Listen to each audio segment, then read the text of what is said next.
In the West, people often describe toxic relationships with dramatic phrases like, "Why can't I leave?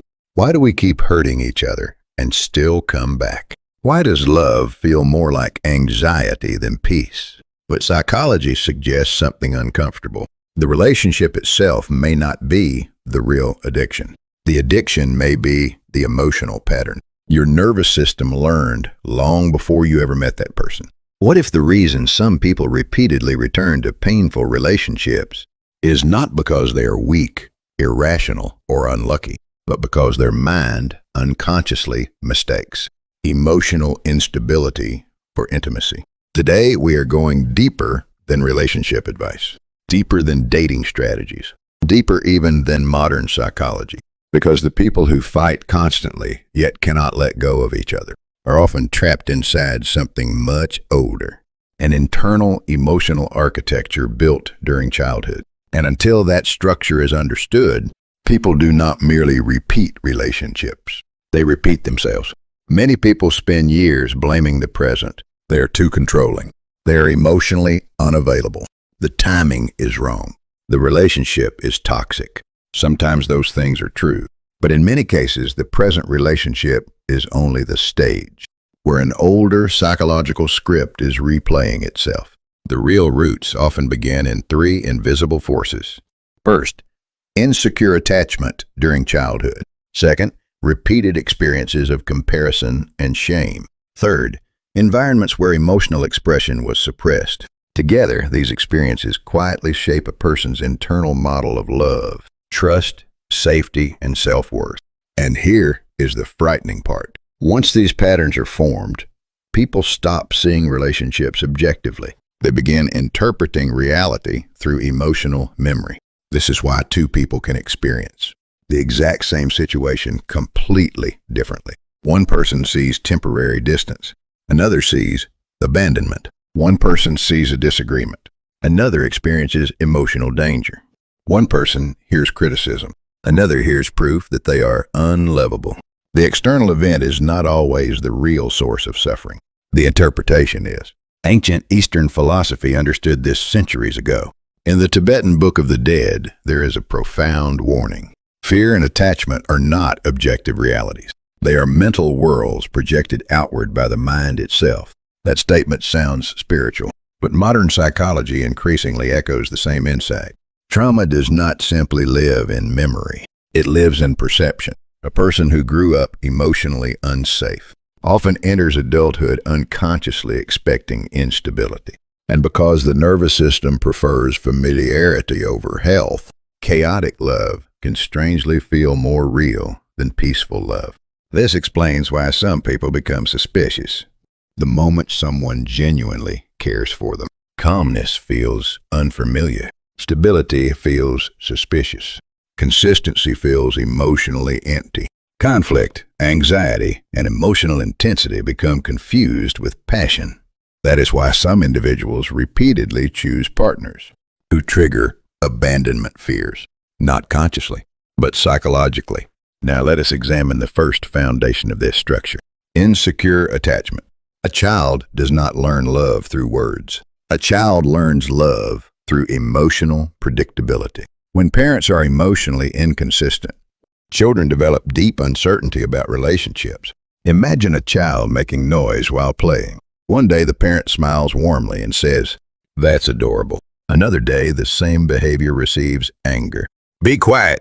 The child cannot understand the logic. So instead of trusting their own behavior, they begin monitoring the emotional climate of others. The child learns something dangerous. Love is unpredictable. And once that lesson becomes internalized, adulthood changes. The adult becomes hypervigilant. They overanalyze tone, facial expressions, response times, silence, distance.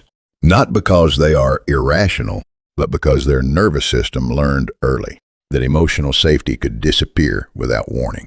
Another damaging pattern occurs when affection is suddenly withdrawn. A parent may be loving, attentive, and warm until the child disappoints them. Then, suddenly, "I don't want to deal with you right now. You're impossible. Leave me alone." To an adult, this may seem temporary. To a child, it feels existential. Children do not experience emotional withdrawal as space. They experience it as survival threat. Over time, the child forms a terrifying conclusion. Love can disappear at any moment. And from that moment forward, relationships become governed not by connection, but by fear of loss. This fear later appears as jealousy, emotional dependency, control, panic during conflict, or obsessive reassurance seeking. Many adults believe they are too emotional. In reality, they may simply be carrying unresolved attachment terror. Then comes conditional love, perhaps the most psychologically destructive dynamic of all. Children raised in conditional environments receive a silent message. You are loved when you perform well. Good grades earn affection. Success earns attention. Achievement earns approval. Failure, weakness, vulnerability, or imperfection receive distance, criticism, or disappointment. Eventually, the child no longer asks, "Am I loved?" Instead, they ask, "Have I earned love today?" This creates adults who become addicted to validation, while simultaneously feeling chronically inadequate. Even when loved, they cannot fully believe it, because deep inside they are still negotiating for emotional survival. And this leads us to the second major force: comparison and shame. Modern Western culture intensifies this dramatically. Social media has transformed comparison into a permanent psychological environment. People no longer compare themselves occasionally. They compare themselves continuously. Beauty, success, relationships, money, status, happiness. Every scroll becomes an unconscious evaluation of self-worth. But the roots usually begin much earlier. A child hears, "Why can't you be more like your brother? Look how successful that other child is. You should try harder." These comments may appear small, but repeated thousands of times, they construct an identity organized around deficiency. The child internalizes one central belief: I am not enough. This belief becomes catastrophic in adult relationships, because once someone secretly believes they are inadequate, other people stop feeling emotionally neutral. They become threats. A partner's success feels humiliating. Attention toward someone else feels dangerous. Independence feels like rejection. Even ordinary situations become psychologically loaded, and eventually relationships become battlefields for self-worth.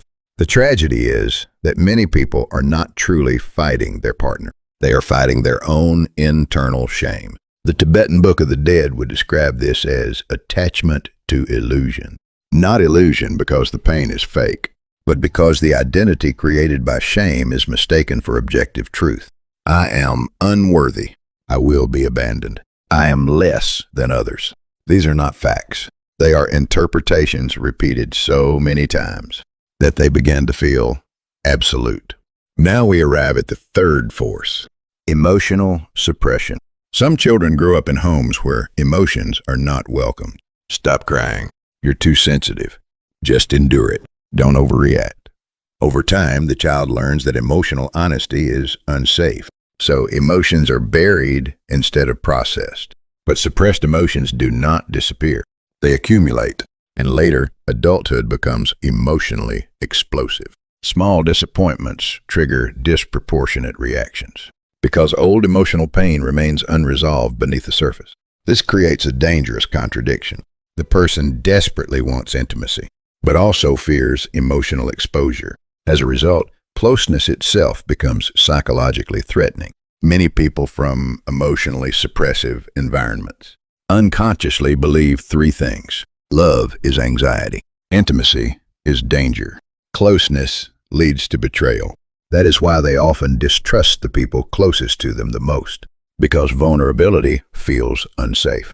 And when vulnerability feels unsafe, relationships become governed by defense mechanisms rather than genuine connection. This is where many toxic cycles begin: fight, distance, fear, reconciliation, attachment, conflict again. Not because the couple is uniquely cursed, but because unresolved emotional structures keep recreating the same psychological reality. Now here is the deeper question. Psychology says the past shapes the present. But the Tibetan Book of the Dead asks something even more radical. If the past no longer exists, why does the suffering continue? Its answer is profound. Because the mind continues treating memory as present reality. In other words, the deepest prison is not memory itself. It is identification with memory. People relive old abandonment through current relationships. They react to emotional ghosts as though they are happening now.